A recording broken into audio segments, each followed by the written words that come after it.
Halo, perkenalkan nama gue Zinzer Venka dan gue di sini bakal ngasih tahu kalian tutorial-tutorial Grasshopper gitu ya. Dan ini kebetulan adalah video pertama dari sederet Grasshopper tutorial yang bakal diupload ke depannya, yang bakal gue susun sesuai dengan sedemikian rupa sehingga teman-teman di sini bisa lebih memahami Grasshopper secara runtut karena kadang ada yang bingung nih, gue harus belajar Grasshopper tuh dari mana atau gue mulai dari mana sih, bingung banget, banyak banget tuntutannya gitu kan. Nah, kalau lu ngerasa kayak gitu, lu berada dalam video yang tepat dan lu menonton video yang pas buat lu karena gue di sini bakal ngasih tahu lu dasar-dasar Grasshopper dari nol sampai lu bisa.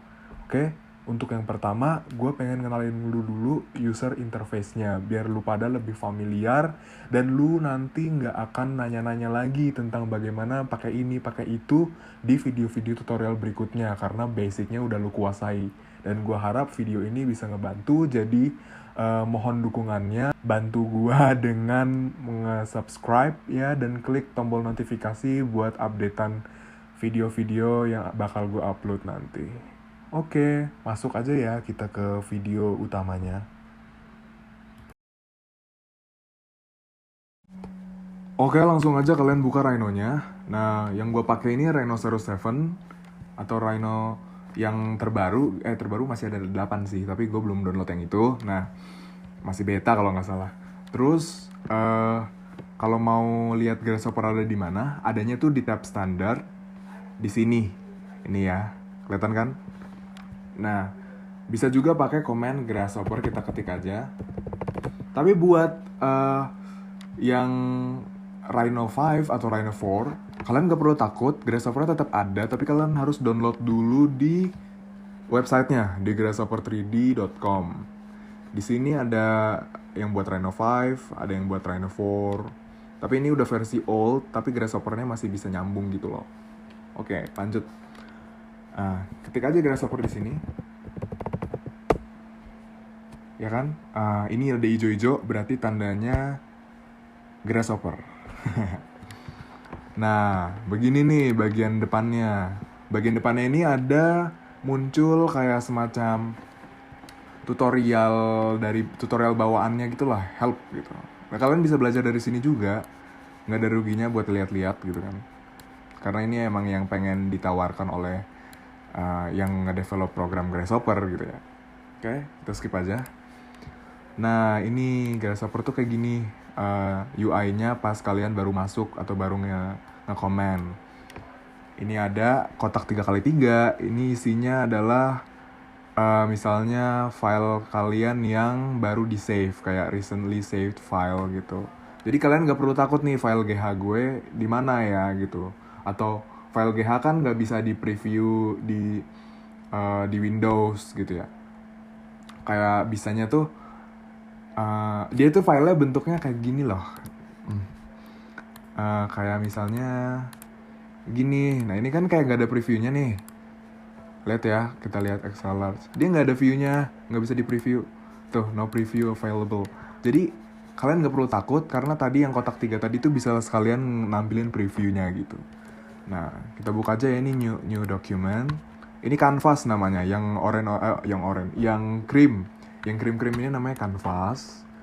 Kayak canvas painter gitu, kayak ya udah ini bidang kerja lu gitu loh dalam Grasshopper. Nah, yang atas ini main menu. Yang ini bawah ini namanya kategori. Bawahnya kategori ini ada lagi subkategori. Subkategori ini bisa di drop down. Kayak nah, ada misalnya di kategori parameter. Parameternya itu bisa berupa geometri, bisa berupa parameter primitif seperti angka, teks, warna dan lain-lain, data gitu misalnya ya. Ada lagi inputnya apa dan segala macam. Nah, ini bisa dark mode nggak Zen? Bisa, pakai namanya Moonlight. Ini Moonlight ya, Moonlight. Nah, cara pakai Moonlight gimana?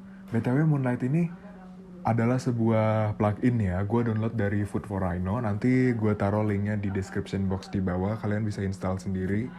Nah, buat dark mode, karena banyak ya kan anak-anak arsi atau orang-orang desain gitu ya, yang pakai grasshopper tuh sakit mata kalau misalnya terlalu terang begini. Nah, ini ada moonlight buat mempermudah biar nggak sakit mata gitu. Nah, grasshopper ini juga di kanvasnya bisa di double click untuk bisa memunculkan semacam komen yang ada di Rhino gitu. Kita bisa ngasih komen buat ngeluarin komponen apa yang mau kita pakai gitu.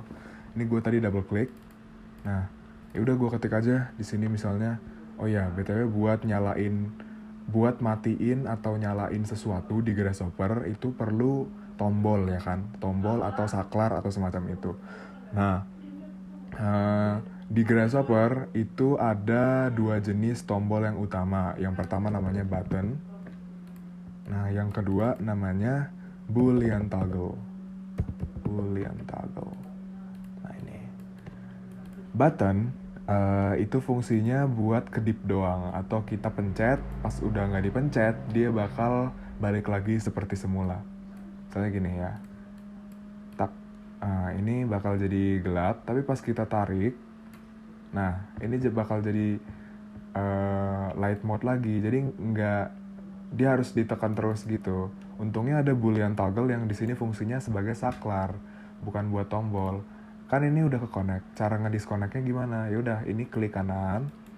Di sini ada disconnect button gitu ya. Nah, kita coba pakai boolean toggle. Masuk ke moonlightnya. Ini bisa di double click. Yes, kalau udah true berarti tombolnya sudah jalan atau saklarnya udah bekerja gitu ya. Oke, untuk masalah perkabelan ini nanti dulu gue bahasnya nanti. Gue pengen bahas tentang user interface-nya aja dulu ya. Untuk itu gue balikin lagi ke mode light. Oke, nah biar lebih aman. Nah, moonlight dan button dan lain-lain yang bentuknya kayak gini, ini namanya apa? Ini namanya komponen. Komponen ini adanya di mana? Adanya di sini, ya. Di jadi gini, yang tab atas ini adalah sederet kategori. Kategori berisi subkategori. Di subkategori ini termuatlah komponen gitu. Komponen ada dua jenis, ada yang mengandung data, ada yang berfungsi mengolah data atau mentransformasikan atau ya whatever it is. Gini, komponen yang mengandung data bentuknya seperti ini, ya, single. Komponen yang mentransformasikan data pasti ada input dan output berupa parameter. Ngerti gak? Saya gini. Ini adalah komponen yang mentransformasikan data. Dia butuh curve. Oke? Dia butuh curve. Dia juga menanyakan outputnya dimulai dari mana dan berakhir di mana. Contoh. Kita bikin sebuah curve. Curve ini termasuknya komponen yang mengandung data. Dari mana kita bisa dapat ini? Komponen yang berwarna jingga atau oranye dan ada warning di sini, tandanya ini tuh belum ada datanya, kosong. Kita harus masukin data ke sini.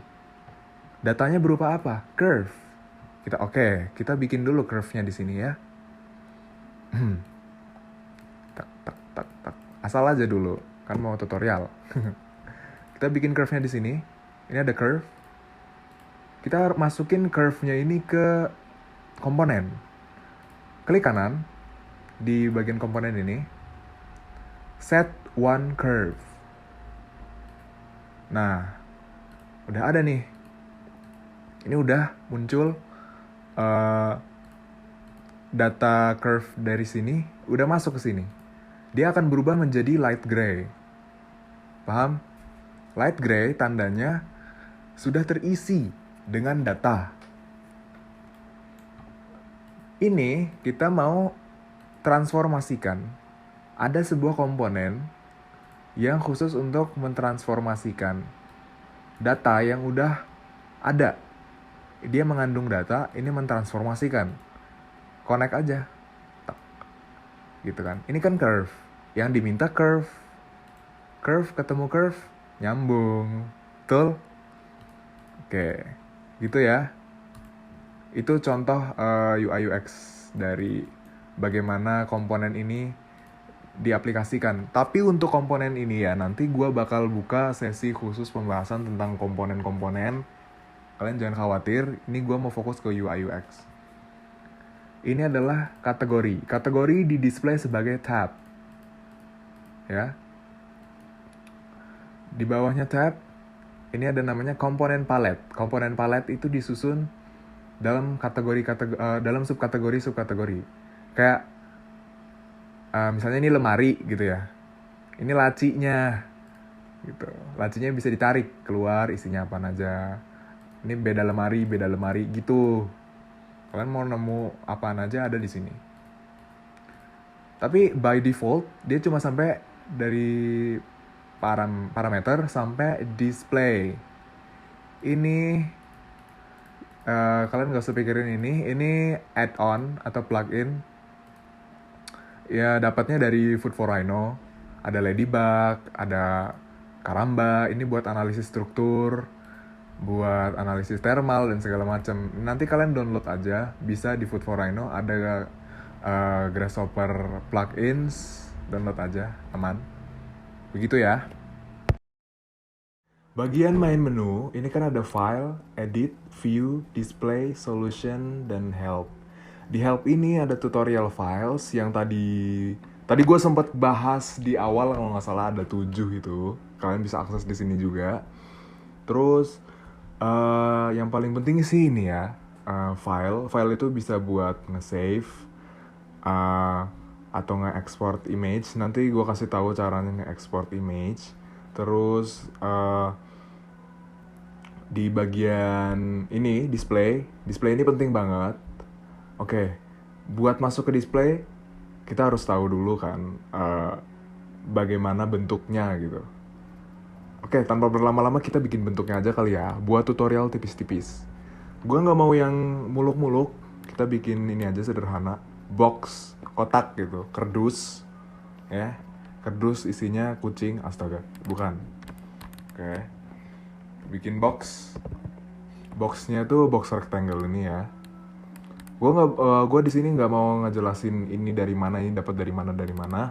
Gue cuma pengen nunjukin displaynya karena tema video ini UI UX, bukan buat nge-algoritma. Nanti itu nge-algoritma itu di video gue yang lain. Oke, sepakat ya? Nggak ada algoritma dulu buat video ini. Di double click. Terus rectangle. Ini dapat dari mana Zen? Ntar ya, nanti. Oke. Nggak usah rempong dulu ngurus programmingnya. Gue cuma mau nunjukin hal-hal yang perlu gitu. 20. Nah kan gue di sini temanya UI UX. Oke. Di sini ini BTW kanvas yang masih diterima itu di dalam kotak ini, jadi sebenarnya bisa ke sono gitu, tapi ya udah boleh. Oke, lanjut, kita lihat nih di display ini ada namanya draw icons. Kalau di tutorial YouTube, di tutorial Grasshopper di channel lain ya, itu banyak yang kelihatan ininya tuh beda-beda. Apa sih namanya? Script. Ini tuh namanya script ya. Scriptnya itu disusun dengan display yang berbeda. Contohnya gini. Ini ada icon kan di tengah, icon rectangle. Ini ada icon box. Ada tutorial YouTube, tutorial Grasshopper di channel lain, maksud gua, yang iconnya tuh nggak ada. Adanya teks kayak gini. Kalian bisa matiin itu di draw icons. Jadi kalian nggak usah khawatir. Soalnya, gue lebih suka teks, ya udah, lu tinggal matiin aja draw icons-nya. Tapi gue pengen nyontek dari script lain gitu. Tapi kelihatannya cuma ikonnya doang. Gue main nyari-nyari di sini yang ikonnya sama. Ada juga yang kayak gitu, lo tinggal nyalain aja draw iconsnya, oke? Terus Zen ini ada penjelasannya, plane, X size, Y size, radius. Gimana cara kalau di channel-channel lain atau di mana ini cuma inisial doang. Gimana caranya? Ada namanya draw full names. Nah, kalau di draw full names-nya dimatiin, dia bakal jadi inisial doang. Nah, gue lebih suka yang kayak gini ya, karena lebih misalnya rectangle ketemu rectangle, jadi kayak lebih terbaca gitu algoritmanya. Gue nggak mau bahas algoritma, oke? Udah, ini dulu, display dulu. Lanjut. Nah, ini juga sama kayak Rhino ya, kalau di Grasshopper. Tapi dia kalau misalnya Grasshopper-nya di close, ininya hilang. Nih, gue close ya. Hilang. Jadi Grasshopper sama Rhino itu hanya bisa terkoneksi kalau misalnya sudah di bake. Nanti gue bahas tentang bake. Back. Bukan bake. Bake. Oke. Nah, ini display ya. Display ini ada yang don't draw any preview. Artinya no preview. Jadi nggak ada di sini. Biasanya orang-orang pakai Grasshopper kan bukan cuma buat nge-model. Ada yang buat ngitung data, ada yang buat ngolah data gitu kan. Kayak multifungsi banget lah Grasshopper ini. Biasanya orang nggak usah pakai ini juga nggak apa-apa. Nah, orang-orang tuh kalau mau ngedesain secara komputasional, tentunya perlu ada preview dong, ya kan? Preview ini ada 2 jenis, bisa shaded, bisa wireframe. Kalau wireframe kita bisa kelihatan nih rusuknya, jarak dari ujung ke ujung titik sudut itu berapa grid gitu, kan bisa kelihatan. Nah kalau shaded agak gelap, agak terisi ruangnya gitu, ada volumenya, kita bisa tahu volumenya kayak gimana. Ya kayak di shaded yang ada di Rhino ini loh. Wireframe itu kerangka doang, kalau shaded itu udah mulai kebentuk surface-nya misalnya gitu. Oke, paham? Ini bisa di change kapanpun kalian mau. Oke? Ini jarang dipakai sih. Oke, kita ke ini aja ya. Ini merah. Kenapa merah? Merah itu tandanya apa? Hayo. Berani. Enggak, merah artinya objek ini tidak diselect, artinya dibiarkan independen. Tapi kalau aku select, yang ini misalnya, boxnya diselect, dia berubah jadi hijau. Hijau kayak daun, hijau daun.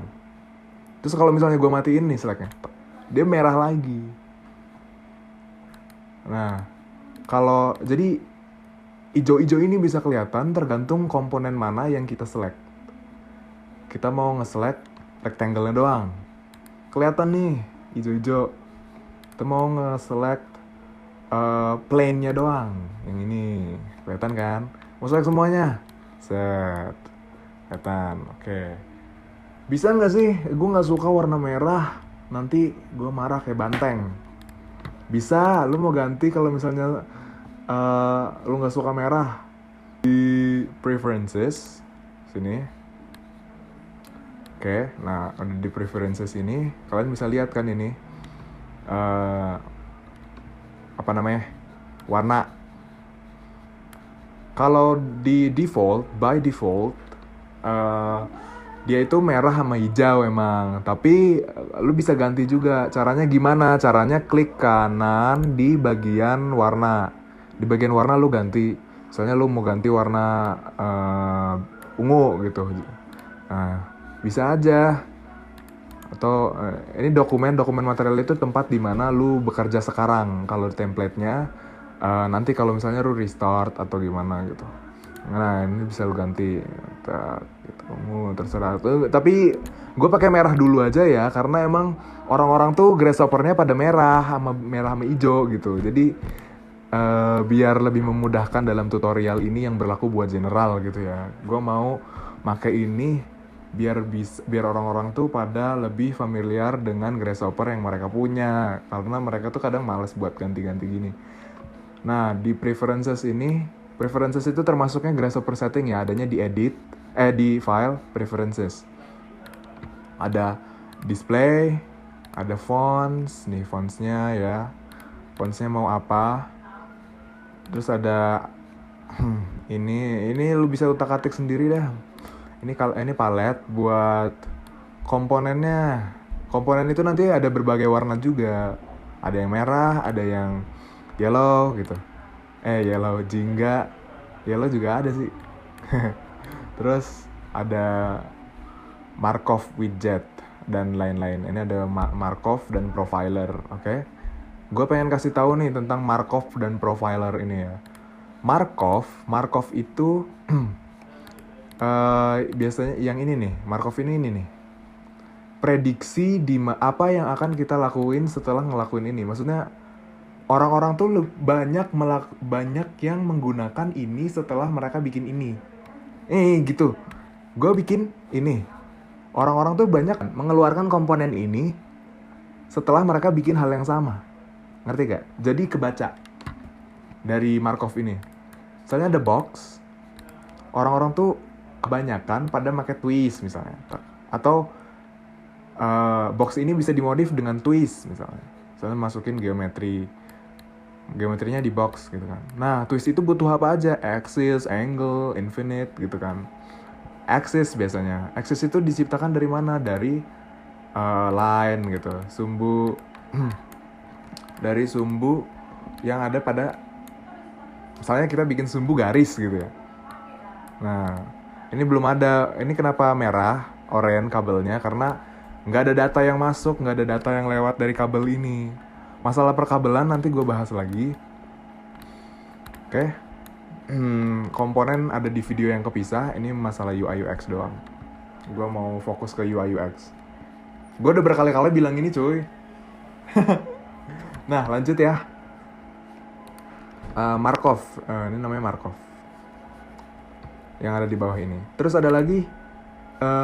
Kalian bisa nonaktifin Markovnya kalau kalian klik display, canvas widgets, Markov.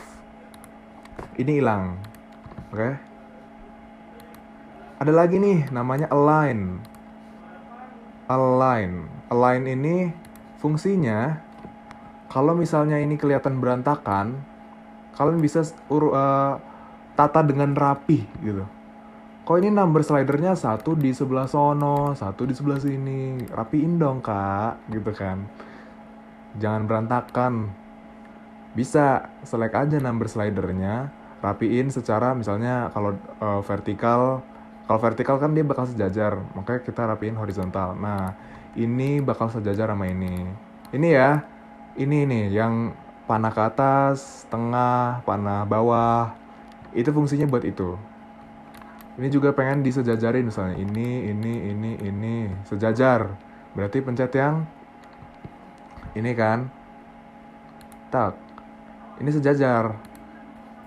Sejajar di sini. Biar rapiin lagi ini bisa turunin lagi baru sejajarin nama yang atas ini misalnya. Nah, rapi kan jadinya. Ini sampah buang aja. Nah gitu cara pakai align. Jadi nggak ada alasan nih skripnya berantakan, skripnya nggak jelas, pakai align. Oke? Sip, mantap. Lanjut. Gumball lo tau ya, gambol. Ya yang kayak di Rhino. Kalau gambolnya nyala, kita bisa ngedit gambol di Grasshopper. Nanti ada kasus di mana kita butuh gambol. Display kompas. Ini kompas ya. Kompasnya tuh di sini kelihatannya. Buat nentuin arah di mana skrip pertama kali dibuat. Skripnya tuh ada di mana? Nih. Aku taruh skripnya di sana gitu ya. Soalnya gue balik lagi ke sini. Pasti ini bakal ada ngarah ke sana gitu tuh. Karena skripnya ada di sini. Jadi kayak nggak ada alasan lagi kalian mau skripnya hilang kemana, tetap bisa dicari gitu. Kan kalau skripnya banyak sampai full gitu kan kayak susah gitu ya. Nah, begitu. Oke? Sip. Kalau mau select tinggal tahan aja. Kayak nge-select di Rhino. Nah, yang ada lagi yang namanya profiler, guys. Nah, profiler ini fungsinya apa sih? Buat mengetahui profil dari komponen. Contohnya gini, kalau misalnya gue nyalain nih profiler, ada komponen yang masuk. Wait, mana sih? Nah, ada beberapa komponen yang punya profil. Profilnya misalnya ini 88 ms. Kalau misalnya kita matiin, dia profilnya hilang. Jadi fungsinya profiler tuh cuma buat mengetahui seberapa kuat sih si komponen ini bekerja gitu. Dengan kekuatan seberapa bisa berjalan gitu. Karena di beberapa tutorial YouTube itu ada yang banyak yang nampilin profilnya gitu. Just in case kalian jangan terkecoh sebenarnya karena ini nggak ngaruh apa-apa buat pemrogramannya gitu. Oke? Nah, yang tidak kalah pentingnya lagi dan yang paling ditunggu-tunggu adalah bagaimana kalian bisa bikin sebuah komponen ini satu grup. Itu bisa aja kalian select, ditahan. Nah, ini diklik kanan, right click, terus habis itu grup. Nah, dengan grup ini kalian pegang grupnya itu bisa digeser-geser sesuai dengan kemauan kalian. Jadi dia nggak lepas. Sama misalnya nih gue juga mau ini di grup. Nah, begitu. Kalau ini digeser, grupnya bakal ke expand gitu ya ke atas. Oke. Ada lagi guys, kalau dari grup gini biasanya orang butuhnya apa sih? Keterangan, ya kan? Ini grup apa? Ini grup apa? Kok nggak ada yang tahu gitu kan? Gimana cara ngasih tulisan? Ada yang namanya scribble. Ini klik 2 kali ya di canvas kalau mau nyari command. Scribble. Nah, double klik nih. Klik 2 kali aja. Kita edit nih teksnya. Misalnya ini adalah tombol sakelar lampu gitu ya. Ini size-nya bisa digedein, disesuaikan kemauan kita gitu. Sakelar lampu di sini gitu. Nah, ya. Keterangannya juga bisa nih di bawah, misalnya scribble lagi. Saklar lampu adalah alat buat nyalain lampu misalnya. Di bawah sini. Sorry. Nah, ini di sini. Ini fontnya bisa diganti-ganti juga. Pokoknya di double klik aja ya.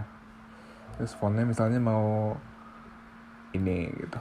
Apa ini nih? Estetik gitu kan. Gitu. Oke, sekarang masuk ke yang gimana kita nge-hide objek di dalam Grasshopper gitu ya. Ini ada objek, ada kotak, ada rectangle ya kan. Nah, tapi kadang seiring berjalannya script itu ada beberapa hasil proyeksi yang kita nggak mau munculin gitu. Gimana caranya gitu? Sebenarnya ada 2 cara. Untuk satu komponen kalian bisa pencet sampai hijau. Misalnya aku yang ini ya, yang rectangle-nya ini ya. Gue mau nge-hide yang rectangle ini. Klik kanan, previewnya matiin. Nah, rectangle-nya hilang. Dan komponennya bakal berubah jadi dark gray.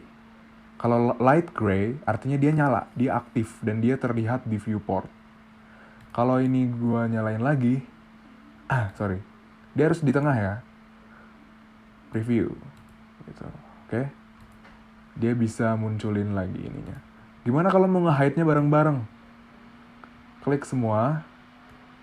Pencet scroller yang ada di mouse. Middle click namanya.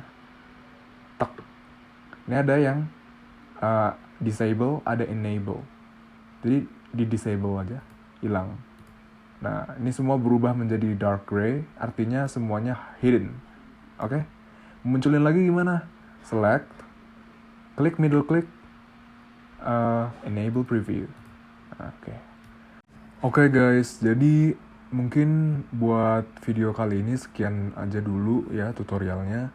Semoga teman-teman di sini bisa lebih familiar dengan UI UX-nya. Teman-teman juga bisa coba sendiri ya, explore lagi tools-toolsnya, karena dengan menguasai UI UX, lu pada bisa dengan tanggap ke depannya lu bisa mengoperasikan Grasshopper dengan lancar gitu ya. Oke, gitu aja ya guys. Dadah, see you on the next video.